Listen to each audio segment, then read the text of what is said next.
would like to begin by acknowledging the traditional custodians of the land on which I live and work, the Gundungurra land and people. I pay my respects to their elders, past, present, and emerging, and extend that respect to all Aboriginal and Torres Strait Islander people. I also want to acknowledge the traditional custodians of the lands on which you, our listeners, are joining us from today. I recognise the deep connection that First Nations people have to this land, their enduring culture, and their commitment to the preservation and care for their country. This land was never ceded, and it always was and always will be Aboriginal land. Hey there, and welcome to Beyond the Surface, the podcast where we explore the stories of people who have survived religious trauma, left high control or cult communities, and are deconstructing their faith.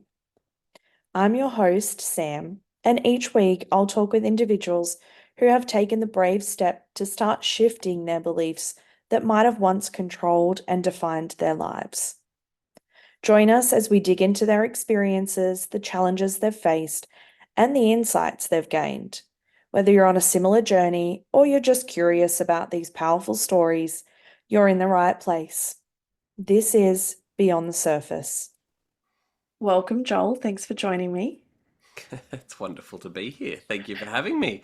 I feel like this episode has been a little bit of a long time coming, so I appreciate you jumping on. You are a very, very busy human, so I appreciate you taking the time. Isn't that sad that busyness is, gets in the way of the good stuff? So I'm glad I can be here. I know busyness always gets in the way of the good stuff, I feel like. I like to start these episodes with a bit of context for listeners. People will recognize the similar accent. Where in the world are you at the moment? Australia. Yay. I am coming in from Sydney. Amazing. We are on the land of the Wongal people here. That's our Indigenous, our First Nations people group here of the Eora Nation. Amazing. Okay. I love to start these episodes with a super vague question. I've been told it's super vague. It's Great. vague for a reason. I like to allow people to start where they feel like they would like to. So where does your story start? Oh, that is a really vague question, isn't Yes. it? You're a counselor. Where does my story start? It's so funny. I think as a queer person, my instant reaction is my coming out story. Like that's where I felt like my life began again and really began in earnest in some ways. And that's where I used to, wow, this is getting deep really quickly. I used to not want to live for a long time. That like I wanted to not live too long. But then once I came out and got a partner, suddenly I had a moment where I realized my life was going too quickly. Yeah. And that was such a turning point for me to say, wow, I feel like my life has just begun. And that was in my late 20s. Yeah. But I also know that that's not where my story truly began, because I have two incredible parents who raised me beautifully and instilled in me a deep love of the world, of life, and also of myself, which I cannot discount. I'm so grateful for them. Yeah. So yeah, I guess there's two starting points that we might flesh out in our conversation, but it's real and I think maybe the queer folk listening might be able to resonate with that. Yeah, absolutely. I also feel as soon as you said that it starts with you coming out, I was like, spoilers, Joel, spoilers. Oh, sorry. No, it's Okay. fine. Yeah. I feel like if I was listening to what you just said, my first question would probably be, why was your coming out in your late 20s? Yeah. I'm sometimes pinching myself that I came out at all Yeah. because I was raised in very conservative evangelicalism and knew from a young age that I wanted to go into ministry, Yeah. that I wanted to be part of the clergy and pastor, and so that's what I did. I am very thankful that someone fairly early on said, Joel, before you become a pastor, go out and get some life experience and a degree that is not in theology. So I went and got a social work degree. That's pretty rare advice in that sector, I I feel like. know, you're right. You're Yeah. right. But I got a social work degree, and then I went and studied theology and lived out my life's dream. I became a pastor, Mm, was thriving, loved it, and then realized that it was not tenable to keep yeah. going as I was. The things I was teaching, I saw the incredible harm in others and Mm, myself, and had to come out as gay. And it was like pulling the pin of a grenade on yeah. your own life in a lot of Mm, ways. yeah. Mm. Now, from memory, and I might have this wrong, but Mm. were you raised in like with Sydney Anglicanism? Oh, good question. I wasn't actually in a Sydney Anglican church, but I ended up pastoring in a Sydney Right. Anglican Okay. church. I was Yeah. like, I feel like So there is a link there in my there head is a somewhere. very strong link. Yes, I called Right. Sydney Anglicanism home for a long time. Mm, And for those listening, Sydney Anglicanism prides itself on being the mm, bastion of conservatism. It yeah. really pours a lot of its energy into ensuring that women have no place Yeah. in the leadership of the church, and ensuring that queers are not Mm, part of the church leadership. Not just in Sydney, it yeah. prides itself on leading the world on that. Mm, So, yeah. yeah, that was my bread and butter. Yes, listeners will not be surprised. I talk a little bit about the Sydney Anglicans and I've had other guests who have been in that Hmm. demographic Yes. because I also did year 13 with Youth Works. Did So, you? yeah, Yeah, yeah. so I You know know the a little bit drill. about just how grossly fundamental they are. In terms of the flavor of Christianity that you were raised with, what did that Yeah. look like? Yeah, we were at a Baptist church in the Mm. Blue Mountains, which is just west of Oh, Sydney, a beautiful yeah. community.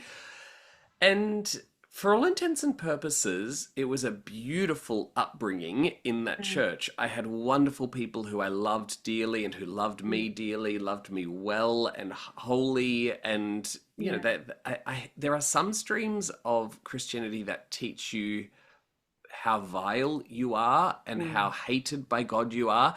There was some of that, yeah. but the overriding message that I got was that God loves me. Like that was Yeah. just the starting point, I guess. Mm, So I was really grateful for that until I hit my teenage years and right. discovered that I didn't fit in. Yeah. And then I had to wrestle with the fact that that church loved me as long as I hid a part of me, Yeah. and that was that was a balancing act that I had to choose. And at this point, you often see, I guess, a bit of a trend amongst young queer folk. They either leave the church and disappear and don't want anything to do with it, or they throw themselves in fully, Yeah. which sounds like you and me, my Yeah. friend. Yeah. I was like, I'm in the And second camp. yeah, yeah, they overcompensate. Mm, So I was the real overcompensator and yeah. gave it absolutely everything. And I don't want to paint it as torturous years, although there was Yeah. a lot of depression, a lot of anxiety, a lot of like there, but it was a payoff. It was Yeah. a strategic. I want to honor, 17-year-old me who was Mm, very strategic about how do I get the most out of this situation. yeah. Well, these people give me love. They are my support network. They are my, they're the ones I lean on. And so, Yeah. we had to make that decision, and Yeah. we were good at it. Yeah, Um, absolutely. I think mm, also looking back and looking at it with the nuance that we didn't necessarily have when we were a teenager allows us to see that mm, nothing is ever all good or all bad. And whilst yeah, there are probably decisions that I would not make present day mm, anymore, but there's a lot of decisions that, I often talk quite openly about the fact that like becoming a Christian was something that literally saved my life. Would I take any mm, of that away? No, of course not. mm, But mm, often we have to embrace the nuance that with the good comes the bad sometimes. mm, mm. Nothing very rarely falls into one camp. Yes. So Yep. yeah. Yeah, and I think it's the cumulative Mm. effect of that badness that Yeah. really got to me in the end. It was the damage that I saw that in the teachings that I was teaching. Like I Yeah. was in the pulpit. I was Yeah. well known as somebody who was. Mm. We would have used the word same-sex attracted. I wouldn't have Yeah. been gay. I was same-sex attracted, and I was celibate, and I believed in a conservative definition of marriage. Yeah. And the people that I spoke to lapped that up Hmm. because here I was, ostensibly in their camp, but also able to speak the language of people who were, in quotation marks, wrestling with Yeah. same sex attraction. It felt like they kind of struck gold with me, Like the and poster boy. I became the poster boy. Yeah. Yeah, yes. And it just speaks to how dire that situation is, that a 25-year-old is put on a pedestal Mm, before I had reached some of my most formative years or my yeah. grounding concepts of who I am. Yeah. It's a really dire situation for them. Not gonna lie. Yeah. I mean, the irony is that a lot of particularly conservative Christian spaces or religious Mm, spaces in general do platform younger people before they mm, necessarily have the ability or the developmental stage to be able to really comprehend what they're choosing and what they're doing. yes. Yep. And critically engage with it. And, again, I lapped it up. Like Yeah. I enjoyed the attention. I enjoyed the fact that I had people listening to me.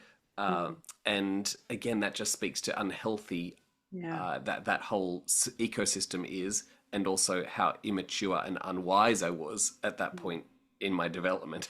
Yeah. I was not ready. Um, Yeah. What was the moment like for you, or the period of time, because nothing is very rarely a moment, but what was the period of time like for you when you did realize that you were gay as a teen? mm, mm. I was reading a book by somebody called Philip Yancey, who Oh, yikes. is and was a well-known yeah, theologian, pastoral worker in the States, and he wrote a book called What's So Amazing About Grace. Yep. And in that, many of us have read it. And in that book, he speaks about a friend of his who he met who told him that he was same sex attracted. And Yeah. in this conversation, this friend says, I might always be this way. And I remember reading that as a 13, 14-year-old kid and just feeling the blood drain out of my face. Mm. I shut the book. I was about halfway through it, shut the book. I remember throwing the book to the other side of the room, pulling the blankets over my head, and just bursting into tears, realizing that I wasn't Philip Yancey in this story. I was Yeah. Philip Yancey's friend. I wasn't the church leader who people wanted to be around. I was the ostracized outcast who other people were showing grace to. Yeah. And I thought, even if everybody shows me grace and allows me into their life, at the end of the day, that is all I will be. I will be a site of grace. That is, you will you will step down to my level if you are kind enough. Mm. And that was what I realized my position in my whole world would be. I was at a Christian school. I was surrounded by Christian folk, my whole family, my extended family, church. That was my world. Yeah. So yeah, that was such a dawning realization that I was not who I wanted to be, and I never could be. Uh, and so the next years were pocketed with the the idea that I would probably be going to hell. That was, a default position for me. And so just I needed to hide it until that moment. So at least my family wouldn't be brought to shame. And that is such a common story, Yeah. that hiding that we see. Um, and in all of that, I don't know why I wanted to become a pastor. Like, I don't know why I Yeah. wanted to keep following this book. Like, I could have become a lawyer, I could have become a teacher, I could have done anything, but I was like, no, I'm gonna really overcompensate in every way imaginable. Mm. So, yeah, I think it's such a complicated unraveling that has to happen for queer folk who grow up in, and I'm using queer as a big umbrella Yeah. term here, as a queer folk who grow up in conservative Mm. religions, Yeah. because on the one hand, it is such a beautiful space to be. It's so life-giving and there's so much energy and it's fun, and but Mm. on the other hand, it's the space that is killing you. Yeah. And I've spoken to people who, friends, family member have said, you need to get out of there. and they just get really pissed off with their friends and family members for saying that because Yeah. it's like cutting them off at the life source. Yeah. It's so complex. Hey. Yeah. Absolutely. Yeah. Mm, What impact did that suppression, because that's what it is, that mm, suppression of your identity, what impact did that have on your sense of self, your mental health, your relationships, all of mm, that? yeah. I was very lonely throughout all that time. I am I'm a thriving extrovert, and I really enjoy crowds and lots of people. So I Yeah. had lots of friends, and lots of people in my life, but no one who I could let in fully. And Mm. I think that's a really interesting space to be for a lot of people because it's that barrier that never fully comes down. And Yeah. then when I started pulling those barriers down, I realized I could never have those barriers fully down with one single person. Mm. I had to choose because, if I was feeling sad on a Tuesday night, I would call one friend. If I was feeling sad on a Wednesday night, Yeah.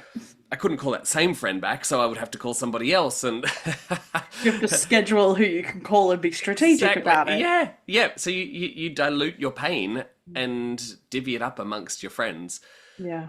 which is not sustainable, but it's a strategy I think that a lot of us had to use. Yeah. Um, for my own sense of self, there was crippling self doubt throughout all that time. And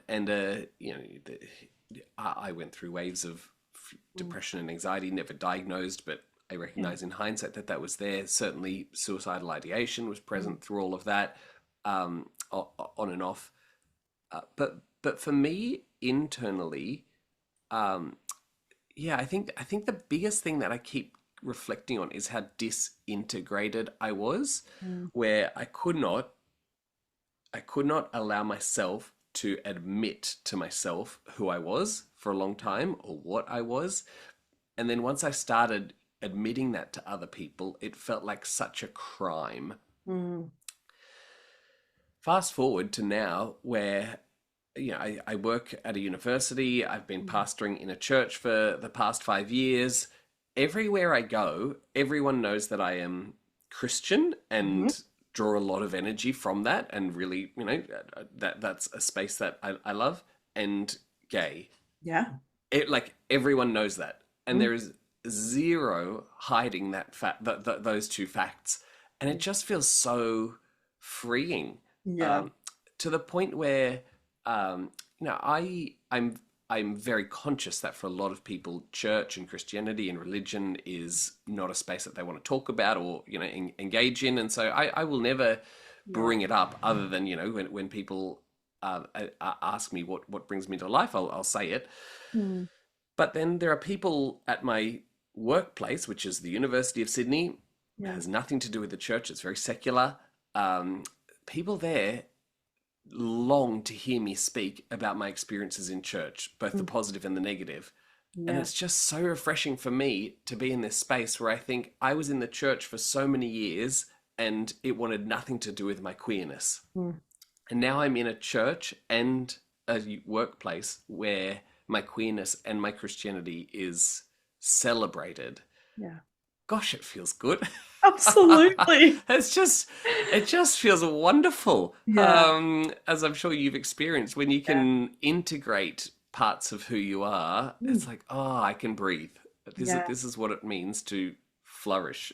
Yeah, the Yeah. word exhale, when you said breathe, I was like, the word exhale comes to mind into what, in Ah, terms of what that is like. I think for so long, that suppression is just like a chronic holding your breath, like just yeah. like never knowing when you are allowed to breathe or not. Yes. Yeah. Um, I love that you are dropping so many spoilers. Oh, getting ahead, But sorry.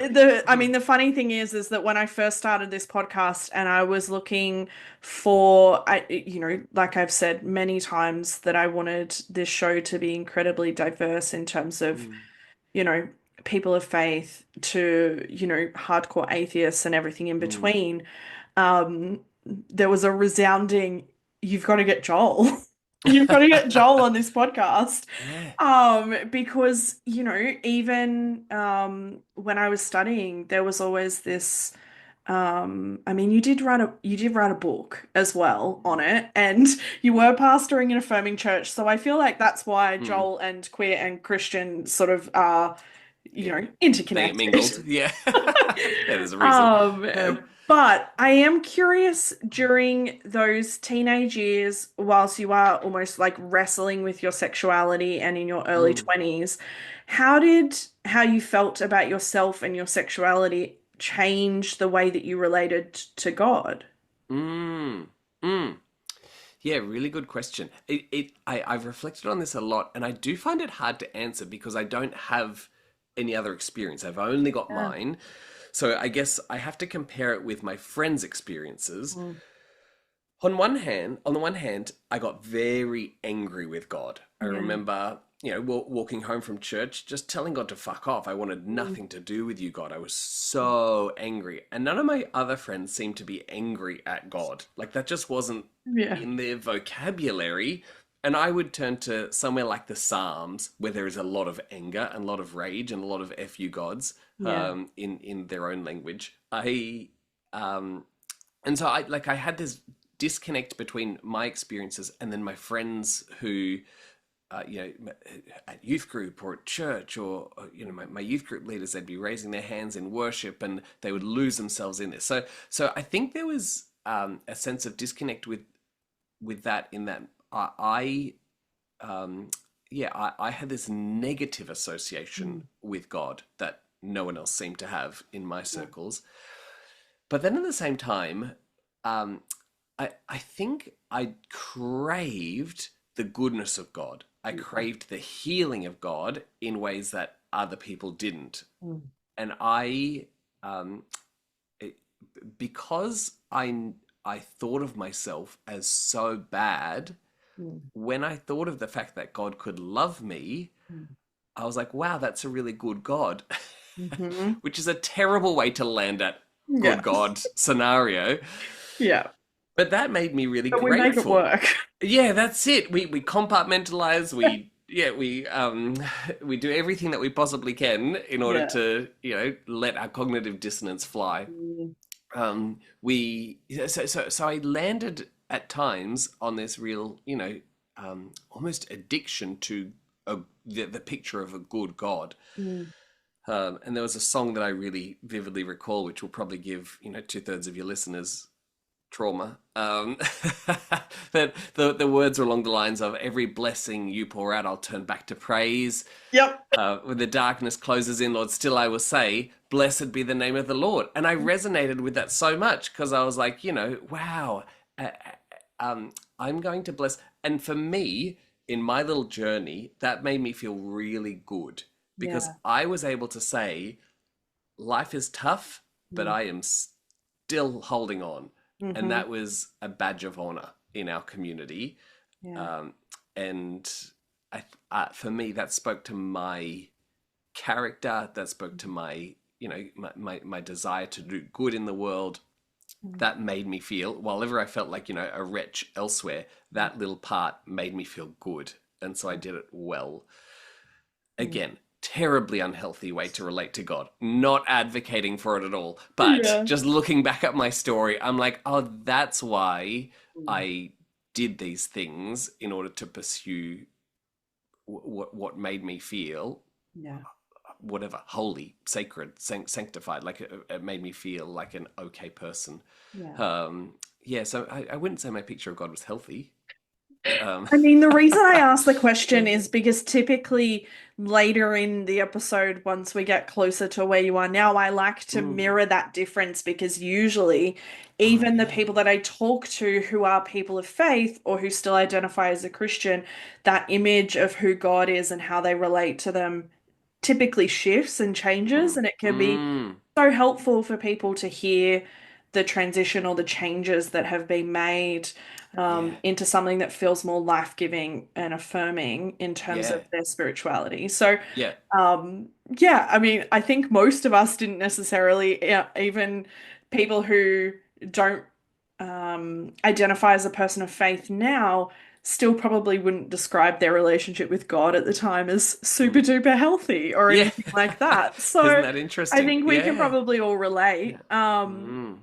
But in terms of, because you said that you did a social work degree before you did your theological degree, Mm. but I also imagine that before going into that, you were in what most of us were, which was this little Christian bubble of Mm. people, like Mm. church, school, friends.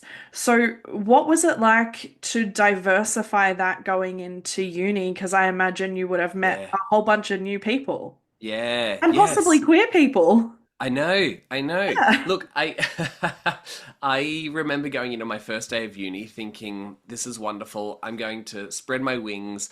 I Mm, threw caution to the wind and thought, if I do come out as gay in this space, let's see what happens. I was going to the University of New South Wales. I was still living in the Blue Mountains, but that's a good kind of hour and mm, a half, 2 hour transport gap yeah. between those two things. I was like, these two worlds will never collide. Anyway, got into my first class, sat down in my first tutorial, turned to the first person that I met, and I asked them what they did on the weekend. They said they went to church. I said, which church? Turns out I had so many friends at their church, and we had all these friends in common, and I think we'd even met at a party in the past before. I was like, well, there goes that idea. Yeah. Yeah. So Oh, I didn't spread my wings. yeah. I didn't soar as a blossoming queer Mm, kid at university. Unfortunately, I joined the Christian group, which was oh, even more conservative than the church that I went to, yeah. and I sought to save my fellow social work Mm, peers. yeah. I cringe at who I was during those years, which is so disappointing that was my mo, that like that was what I'd been taught to do, because at the same time I was receiving this brilliant education in how Mm, society works and how systems function and how trauma can be embedded in the body, and like I was mm, learning all this stuff that yeah. I had just lived out, but I wasn't able to put two and two together. That Mm, was, the level of critical engagement was still years down the track, yeah. and that's indoctrination for you. Yeah. And but it's the irony of that indoctrination versus what you are living Yeah. in that moment, because Huh. it should be that space of conversation and curiosity and diversity Mm, and expansion. But because of this, it makes it so ironic in the sense of what you were learning versus what you were living at mm, that time. mm. Um, Yes. yeah. Yep. So were you already pastoring when you came out? Yes. Oh, Yeah. right. Okay. Yep. That makes this part of the story so much more interesting, Joel. Okay. Um, Uh, okay. So firstly, what was mm. your experience like as a pastor before you came out? Yeah. Yep. I loved pastoring, Yeah. and there are some things that I love about it. I love that it gives me an opportunity just to sit with people in Mm, really, you experience a similar thing in yeah. your world. Sit with people in real crisis times, Mm, um, and I think the rhythms that I drew from my spirituality of prayer, mm, lament, sitting with people. I think were they complemented my social work toolkit quite nicely, yeah. and being able to be with people for whom that was important for them, and do it at those real crunch time moments. Yeah. People who have, sitting with a young woman whose dad has just died in a freak accident, and Yeah. says, Joel, can you pray with me? Like, very few people get the honor to do that, to go into a hospital and invited into a hospital by the family in the last moments of someone's life. Like that, very, very few people, unless you're in social work or counseling, Mm, get the chance to do that. yeah. And so I got to do that, all the time, and I loved it. Yeah. And realizing simultaneously that part of me doing this meant that I had to toe the party line and retain this conservative theology, and not just retain it for myself. I also had to teach it and enforce it in other people's lives. Yeah. That dawning realization. Mm, It was cognitive dissonance writ large. I had, in the course of my master's thesis, written a piece from a really conservative perspective about same-sex attraction, and Mm. I wrote it from a perspective of grief and loss. And as I was writing it, I remember opening up we'd call it the affirming position, the theological position that says it's okay to be gay. Mm. And as I read that affirming position, I discovered that they were using the exact same theological method that I was being taught in my conservative theology course, but they were coming to a different conclusion. And that was so destabilizing for me. I remember shutting the books and leaving the actually I stole one. I think it might be on my bookshelf. Thinking thinking I must never allow anyone to read this. Like it is like this is too dangerous. And Oh, so I shut those books and I ignored it entirely and I didn't write any of that into my thesis. So I knew that I had ignored this whole body of scholarship that was out there. And then I got my mark back and I had done extraordinarily well. And I remember looking at my mark thinking, I've just done very well in what is, an institution that prides itself on its scholarly rigor, and I've done well by ignoring a mm. huge amount of scholarly discussion. Yeah, There's something amiss here. yeah, yeah. But I put that to the side. In hindsight, the cracks had well and truly formed by that stage. Mm. Um, I was able to convince myself that pastoring was still a good thing, though, Mm. because while everything was no longer black and white, it was shades of grey, but definitely dark grey. Yeah. Like, I love and that. over time, that dark grey just got lighter and lighter and lighter. And Yeah. there's a point on that, what is it, the saturation continuum, where you Yeah. realize, like what I'm putting in, it's not only harming myself, it's harming the people around me. Yeah. It's no longer black and white. This is all hues of grey, Mm. and it's just not worth it. Yeah. So yeah, I would love to say that pastoring through that time was miserable, but it wasn't. Like Yeah. I had so many wonderful things that I got to enjoy, Mm. but it became more and more miserable for me. Yeah. Um, yeah. I mean, I am assuming also this question is kind of centered around what you were just talking about, which was being at theological college, which I'm going to assume was probably like the conservative theological college It that was Sydney it is was one of known the for. two. I Oh, no, I wasn't in it. I wasn't. It wasn't the Anglican one. right. Okay. Yeah, Oh, I've had a few people from there, and I of obviously course. know a few. I know quite a Mm, few people who I did U13 with who went there mm, afterwards, which is mm, why. But even so, most theological colleges are not typically affirming and are not mm, holding affirming perspectives on sexuality and gender. And so, was that the only? Were they the only cracks that were starting to form, or were there other cracks in terms mm, of faith as well, or was that the mm. main space? Yeah, yeah. Look, certainly, I think the the boxes that I was taught to think about God Yeah, in, they never felt watertight, yeah, okay. even as I was learning them. And I remember sitting and listening to what was very certain theology Mm, being taught and thinking, that just doesn't feel like mm, a viable candidate for the mystery of the divine. Like that yeah, just feels like something's missing in your theology there. And I could never put my finger on it. And yeah, so there is great comfort in certainty. There is, clarity in boxes. So already I think there were, question marks. But yeah, again, you have to quash them. If you're going to be a yeah, pastor in that industry, you need to know your theological dogma and you yeah, need to toe the line. That was just what I did. And if you do it enough, you can convince yourself. So that's what I attempted to do. But certainly I think coming out then gave me freedom to mm, ask some of those bigger questions as well, yeah. which may be where we're headed. Yes, it is. Good, good foreshadowing. Look at Um, that. um, So, in terms of your coming out, because I think a lot of people, particularly a lot of straight people, think Mm, that coming out is this big, beautiful, liberating event.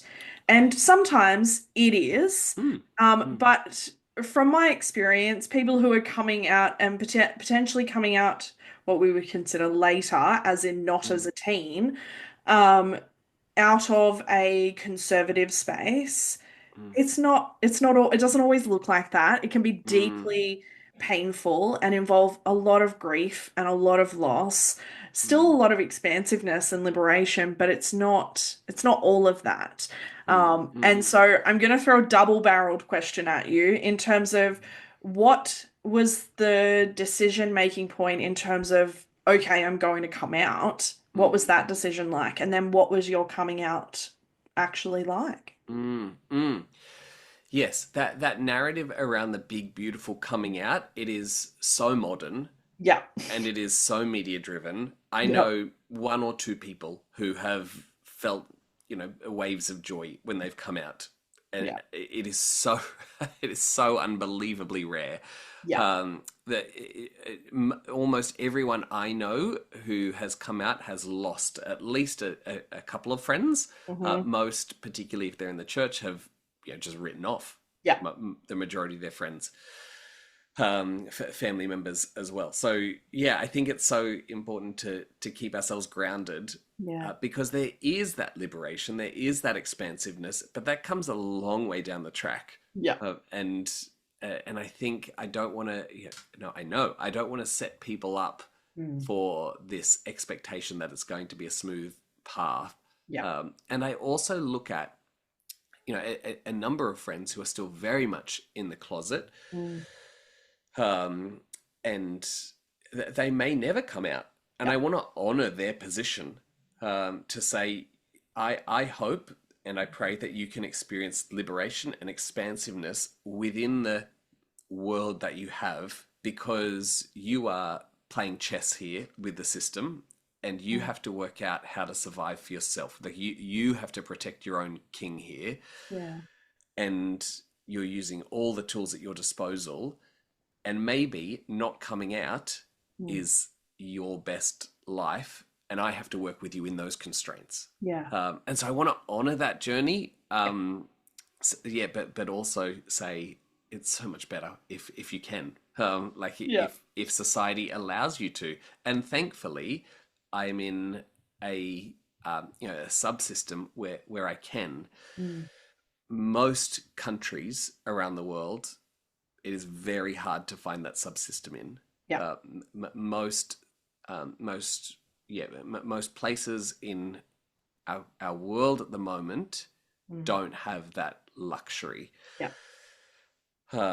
which is a tragedy. And so we have to keep fighting for it. And indeed, in some of those places, we see those rights being stepped backwards in conservative resurgence or conservative backswing. So it's a fight to keep pushing towards that. For me, the decision to come out, it had a couple of steps. I had already come out as, I think I mentioned, as celibate and same-sex attracted, and I was in that category for a few years, Yeah. which I think was really helpful Like a because transition. it was a transition. Yeah, that's it. It gave people time to adjust. Yeah. Generous of you. Yeah, wasn't intentional, but I look back and I'm like, oh, I'm really glad that I did that, Yeah. because my parents throughout those couple of years really wrestled. My mum in particular was bracing herself with a lot of grief for never having grandchildren. That was one thing that she wrestled with. And then also of knowing that her son might never have a partner. That grieved her a lot. And so Yeah. she became really angry with God in that process, Mm. in a really beautiful, motherly Mm. way. Fast forward to when I say I'm now at a position where I think I would like to have a partner one day. Mm. Both my parents responded with, okay, we're not really sure, but we really want to learn about what your journey has been. We love that Let's. response. I know. I was like, and they had been on this journey, and there is something to be said for, time for family and friends to just go on that journey.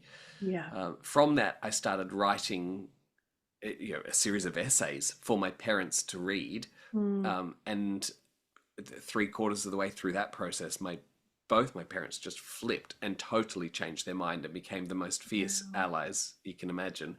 Oh, we Um, love that even isn't more. I know it's so great. And my dad was like, Joel, you need to publish this stuff, and Yeah. so that was what became the book.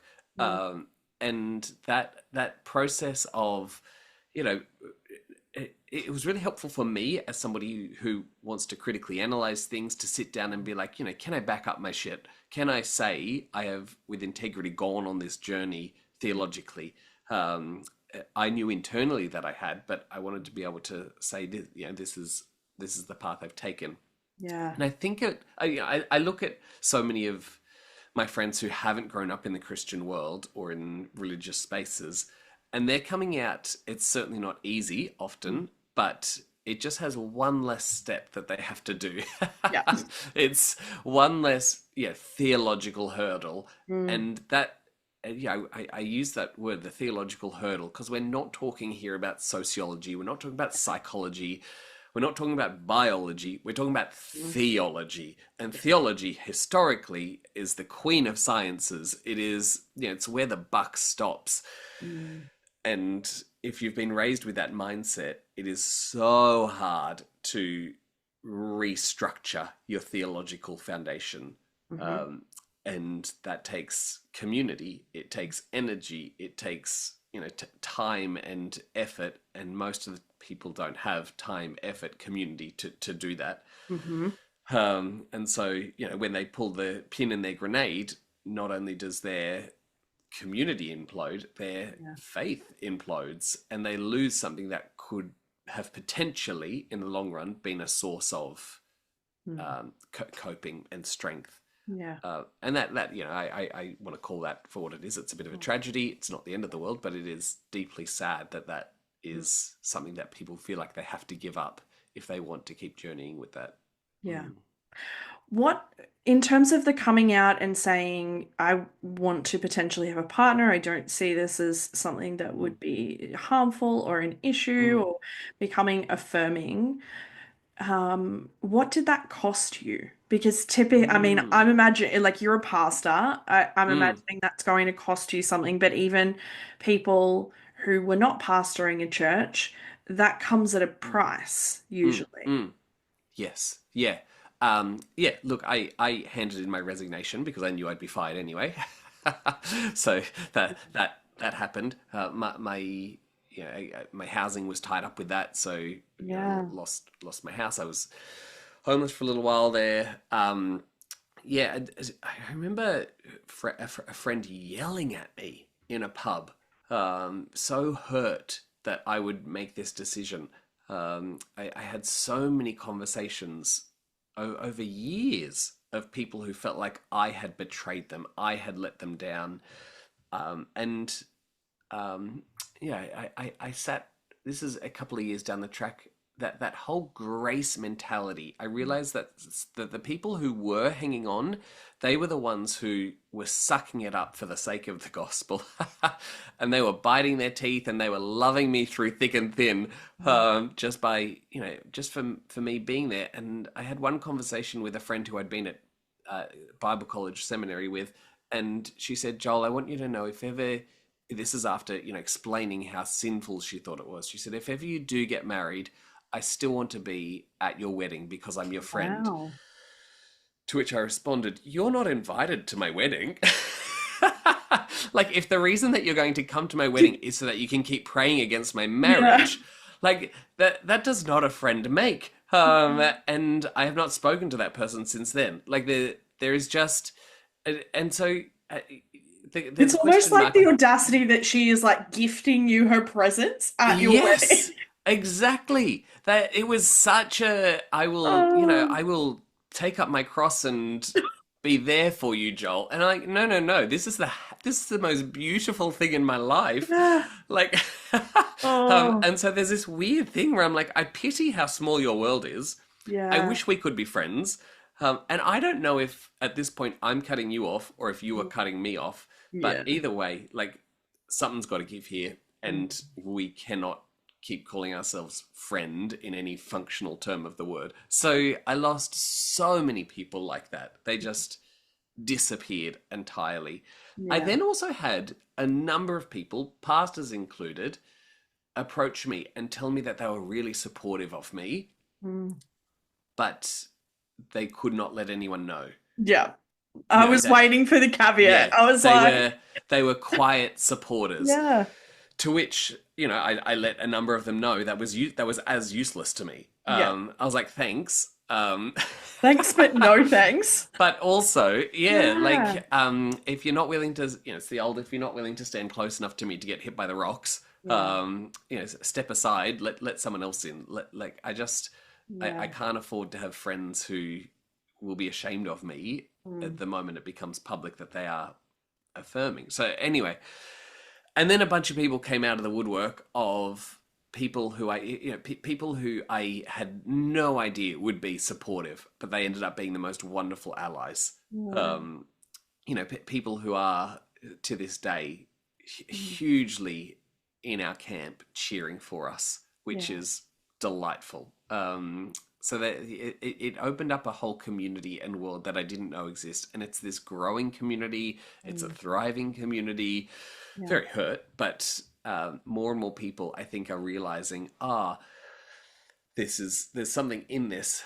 And I remember a lot of conversations throughout that period where I would just say to someone, like, I can understand the concept of sin. Like, I understand Mm. in that every instance of sin in the Bible is when somebody is hurting themselves or hurting others, Mm. and or hurting their relationship with God. Like, that it's a destructive force in the world, and I want to name that and say, I hate sin. I just can't see how this is damaging. I just Yeah. cannot see where this is harmful. Mm. And there is no other instance of sinfulness in the Bible where there's no victim at Yeah. all. There is just beauty and goodness and flourishing. Mm. Um, and I think I think there's a lot of people who are catching hold of that and being Mm. like, at the very least, it's not as bad as we've made it out to be. That's step one. And Yeah. then, no, maybe God actually celebrates Mm. queer love, or Yeah. being able to identify in the gender that you so firmly know that you are. Like, that is a wonderful thing. Mm. So I Yeah. think I've lost a lot of people. Yeah. um I feel sad that their world is so small, and I grieve that in the lead up to our wedding I was so scared that we wouldn't be able to fill a room, Yeah. but we did, and it was wonderful, and our world is so full of friends now. Yeah. I don't need the straights. No, they're far less fun anyway. Yeah. I say that, and my best friend is as straight as they Of come, course. but Yeah, that's yeah. okay. She would be fine with me saying that. I'm curious what it was like for you to create the church space that you didn't have for other Mm. people. Yeah. Yep. It was a rocky, wild ride. Yeah, I bet. Yeah. Yes. So context: I've been pastoring this church for 5 years now. The church that my husband and I and some friends started, Yeah. and as of a little while ago, a month or Mm. so, I'm no longer the pastor there. And as of Yeah. last night, we have commissioned our new pastor. So Right. I have handed the baton over truly. Yeah. It was what very similar to the whole journey. There are so many moments of wonder and awe and beauty and goodness, and then there's moments of like, damn, why is everyone in this space so screwed up? Like this. Oh yeah, I Yeah. know why. There was just a lot of that tension, always with the goal to just keep working towards healing.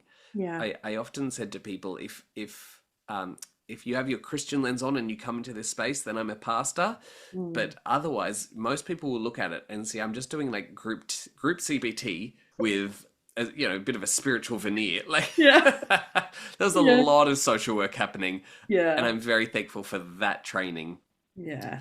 and that work. So Yeah. yeah, it was pulling from every tool in my toolkit Mm. to try and create this safer space that people could come into and experience that exhale that you were Yeah. saying.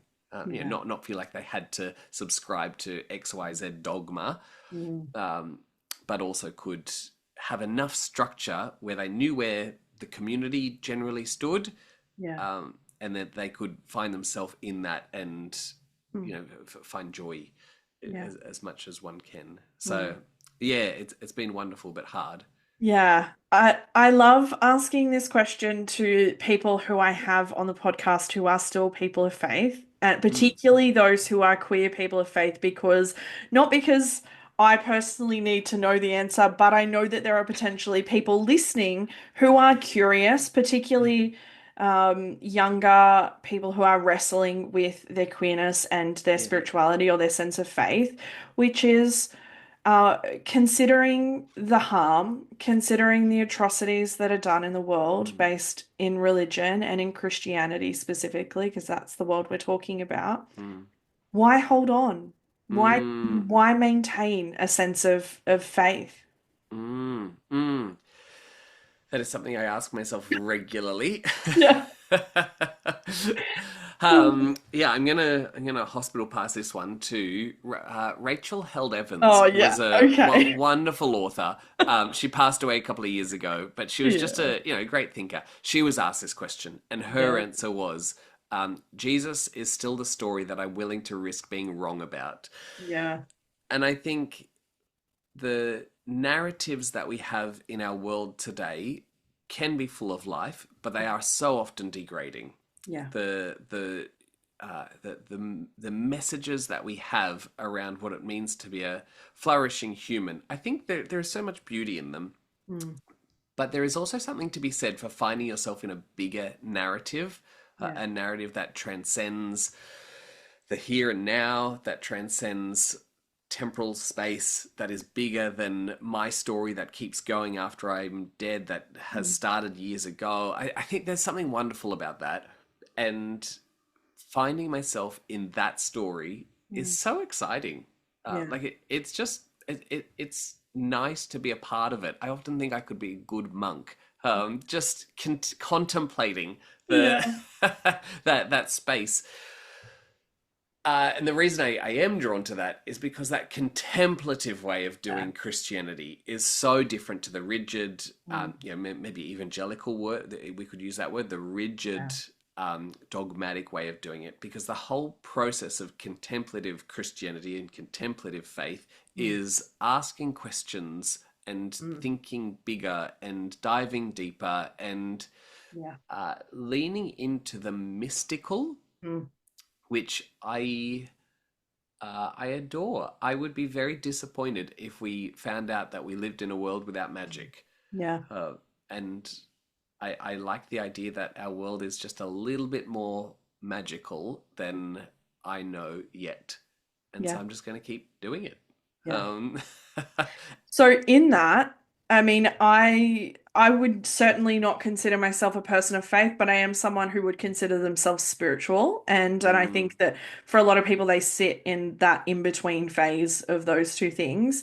yeah. But in terms of who God or who the divine is to you, in comparison to who they were way back, Yes. Yep.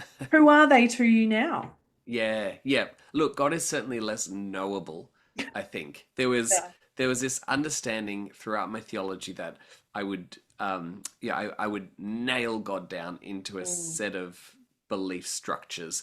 That has just gone so far out the window. Yeah. That's not to say I can't know anything about God. Mm. That they're two very different things. I am very confident that the Yeah. God that I choose to follow is on the side of the oppressed. Mm. So that is something that I know about God in my own journey. Yeah. Um, Having said that, the extent to which God is so present with the poor, the oppressed, the marginalized, I will never be able to comprehend that. That is just so fathomable to me. Mm. In the same way that I know that God is generative and creative, but the extent of God's creativity gosh, like I will never be able to comprehend that. Mm. Rewind 10 years ago, I would have been like, yeah, I could answer that. Yeah. Yeah, I because got the there's an answers. answer for everything, remember? Yeah, yeah, exactly, exactly. Like I got those guys. So I think Yeah. I also find I'm much more comfortable with questions, Yeah. much more comfortable with doubt, in a way that I think I think the Bible is. The Bible I was taught was just as if read right, it was full of answers. Mm. But if read through, the Jewish practice of midrash, like of questioning and conversation, I think the Bible is supposed to be a book that sparks conversation and sparks debate and dialogue to work out, what does this divine being look like and do and taste like and feel in our world. So I think, yeah, that's probably a bit of a roundabout answer to the question, but It's all it's right. just much bigger. Yeah. Yeah. I Mm, think time and again when I ask people that question, typically three words come up in terms of how mm, they now relate to either religion, faith, God, anything in that spectrum, mm. is curiosity, mystery, and wonder. Yeah, And that I yes, think is very descriptive also of what you're talking about in that contemplative stance as yeah, well. yeah. Um, your episode, which I forgot to mention to you before I hit record, Mm. your episode is coming out in Pride Month, which is next month Oh, as we're fun. recording. Yeah. And so I've been asking everybody who is being released that month what queer joy for present day Joel looks like. I should mention I'm married. Yes. I have a wonderful husband. Mm. Yeah, let's start with that. Yeah. Yeah, I think uh, there's a part of me where I, it's so normal for me these days.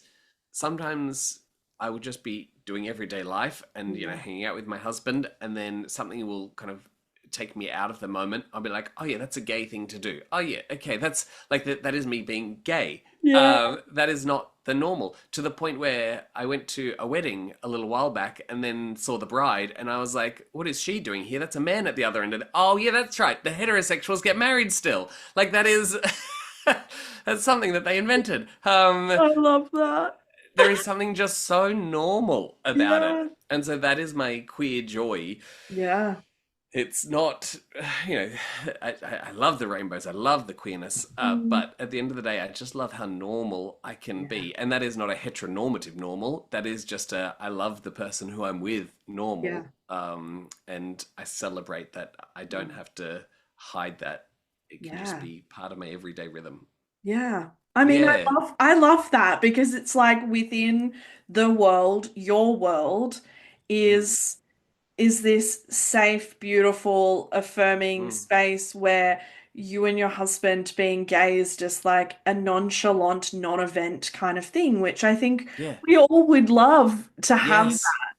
Uh, Yes. and I think that the more normal queerness becomes, I think that's the epitome of queer joy because Yeah. that means that we are wholly loved and accepted for who we are, and we can just live authentically. I don't think Mm, there's anything more joyous than living authentically. Yeah, it yes. might not be glitter or rainbows, but living Yeah. authentically is the Yeah. exhale and the breathing and the being able to just move about life in a way that feels good and Mm. safe for you. Yep, authentic and mundane. That's what I Yeah, aim for. Yeah. I love that. Mundane is so good. It's such an Yeah. adult thing to love the mundane. But look, we're adults here, so Yeah. let's just embrace it. Yeah, if you're in your early 20s listening to this, one day you will love the mundane. You'll crave it. Yeah, Yeah. Mm. absolutely. I Uh, I love finishing these episodes with some encouragement for people, mm, which is around what you would say to someone who is fresh in their deconstruction. But mm, I'm going to put a slight twist on it in terms of particularly somebody who might hold a ministry position who is listening to this mm, or who mm, sees their life trajectory in terms of pastoring, what would you mm. say to that person who is questioning everything? Yes, yeah, yeah. It's so scary. Like Yeah. it is so destabilizing to be in that position, and I don't envy it at all. I was in that for years, so Yeah. sucks to be you. Like that. Yeah. Yeah, better you than me. That's my Yeah. first reaction. But I think also I had I had a period where I was not in ministry and I wasn't pastoring, and I grieved that. And I know that a lot of people who if they were to come out as affirming, they would lose their jobs, they would lose their ministry, and there is a lot tied up in that. I would not rule out, though, the idea that you could never be a pastor again. Like, there are churches now that would crave you. I have literally been looking for the past couple of months for Yeah. somebody to fill my church. Yeah. There are churches that are like, yep, you are the one we want. Mm. Yeah. There's work out there to be done. Don't think that, just because you are outside of the theological mold of your tradition, that there Mm. is no longer good Yeah. Christian, if that's your tradition, work to be done. Yeah. It's there. So I think you've got a long journey ahead of you, my friends. Yeah. But don't believe the lie that this is it. There Yeah. is so much more. And if Mm. worse comes to worse, just start one yourself. Like Yeah. that's do it. It's so worth it. Yeah. I have resources for you. Yeah. Um, Yeah. And because I can't, I'm going to add one more person that I mm. want you to speak to, which is ex poster boy for same-sex Oh celibacy, yeah. right? So, Yes. like, what would you say to somebody who thinks that their only option right now is to be celibate? Yeah, yeah. Um, I I know that when I was in that position, I what I needed to wrestle with was theology. Like Yeah. that's what I needed to wrestle with, and I was too. I was too scared to read the theology and do it justice. I don't Mm. want to project that onto those people and say, you're too scared, you coward. Like because I don't think that's way too simple. But Yeah. I want to honor that complexity, but Mm. also, honor the fact that on the other side of that Mm. poster boyship, there is more that is far more liberating. And the so I am a firm believer that celibacy can be a beautiful thing, and Yeah. celibacy can be a gift. And there are those who just thrive in that, and I don't Yeah. want to diss it at all. But Mm. if that's not you, call Yeah. it what it is. Hmm. Um, open yourself up to possibilities and do that wrestling, because the Yeah. last thing you want to do is jump into a relationship Mm. where you don't feel like you can have integrity. Yeah. So find someone who you can wrestle with, Mm. reach out, find community online, go to an affirming space. Yeah, do that good wrestling, and I hope you can find some joy in that as well. I remember I would read, portions of books and just be like, wow, this is the possibilities of my future. As Mm. scary as that was, there's Yeah. some goodness in that. Yeah. Perhaps I don't know if that answers the question, Yeah, but yeah, absolutely. And I'm glad you mentioned that, I asked that question not to demonize celibacy in any way, yeah, which is why I yeah, worded it as like the people who think that it's the only option, right? yeah. And I think, Yes. the biggest thing is The that we want to promote agency and autonomy and choice and informed yes. choices and all of that sort of thing. Yeah. But I think it is far more meaningful to ask that question of somebody who has been in that space, Mm, um, because there is that perception or that vision of you are sitting here married, not celibate. And mm, so there is the potential for life on the other side if you don't want that as your mm, option. mm, So I mhm. love that. That's beautiful. Yeah. Um, Thank you for joining me. Yeah. Thank you for having me. I Everybody who has said get Joel on the podcast, here we go. Done. Done. Tick that Um, off. Thank you for waiting. But I will link the book that we've mentioned of Mm, yours. It's A Place at the Table. Is that right? yeah. Yeah, Yep. Yep. amazing. I was like, good Well done. memory. I will link that and all of the ways that people can connect with you, Mm, mm, particularly if they are after that many resources that can Yes. support them along the Yeah. way. I have another book that is Yeah. like it's an academic book, but if there's anyone listening who that's their vibe, it's called Religious Trauma, Queer Identities, Mm-hmm. which might speak to people. But I have one other one that I quickly want to Yes. plug. Yeah, Um, please do. this is we're launching it Oh, by the time we yes. this is a compendium of authors who have put together thoughts around the idea of spirituality and social work, so Mm-hmm. the helping professions. And it's everything from what can Jewish rituals teach us about grieving through to how does African spirituality sit with child protection, and so that there's a lot of interesting thoughts in there that I had a Yeah. joyous time co-editing. So Yeah. hopefully that's another resource that people could draw on. Absolutely.